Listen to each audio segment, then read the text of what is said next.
খুলে আমার হাত বাঁধে, আমার পাও বাঁধে, বাঁধার পরে আমার মুখটাও বাঁধে, বেঁধে বাইরে থেকে ঘরের দরজাটা বন্ধ করে দিয়ে যায়।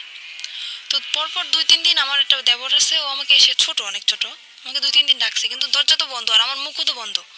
আমি কিভাবে ডাক দেবো ওদেরকে? আর আমি কাউকে বলিও নাই, এই কথাটা আমি কাউকে বলিও নাই, বললে তো মানে ওর মার শুরু হয়ে যাবে, এর জন্য আমি বলি নাই। তারপরে 2-3 দিন ওরকম ডাকছে। একদিন আমার আপনাকে বেঁধে যেত, আসতো কখন? আসতো সকালে।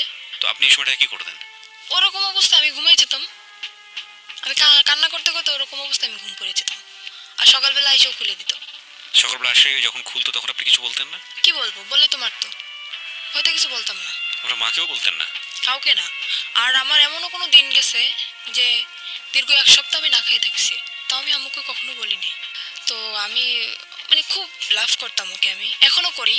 তারপরে আমাকে বলে তোমাকে নিয়ে আমি এক জায়গায় বেড়াতে যাবো। বলছে আচ্ছা ঠিক আছে চলো। তো বলতেছে কালকে তুমি ছুটি নেবা। বলছে আচ্ছা।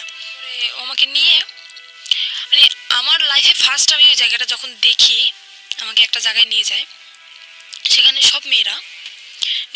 সেখান থেকে আমি দেখার পরে আমি বলতেছি কি ব্যাপার, তুমি আমাকে কোথায় নিয়ে আসছো? তা বলতেছে কি, এটা একটা হোটেল মেয়েদের, এখানে শুধু মেয়েরাই থাকে, এখানে কোনো ছেলেরা থাকে না। আমি বলতেছি ছেলেরা থাকে না তো তুমি ঢুকলা কিভাবে এখানে? তা বলতেছে ওটা তুমি বুঝবো না, এখানে একটা মেয়ের সাথে আমার সাথে এটা কথা হয়েছে, একটা মেয়ের সাথে আমার সাথে বন্ধুত্ব, তো ওর সাথে আমি দেখা করতে আসছি এখানে। বলতে দেখা করতে আসছো তো আমাকে নিয়ে আসছো কেন? তা বলতেছে তুমি চলো, তোমাকে দেখতে চাইছে। বলতে আচ্ছা ঠিক আছে চলো। আর ওখানে মনে করেন আমি হয়তো কথাটা বললে দর্শক কিছু মনে করতে পারে, ওখানে নোংরা নোংরা ড্রেস পরা হয় তো।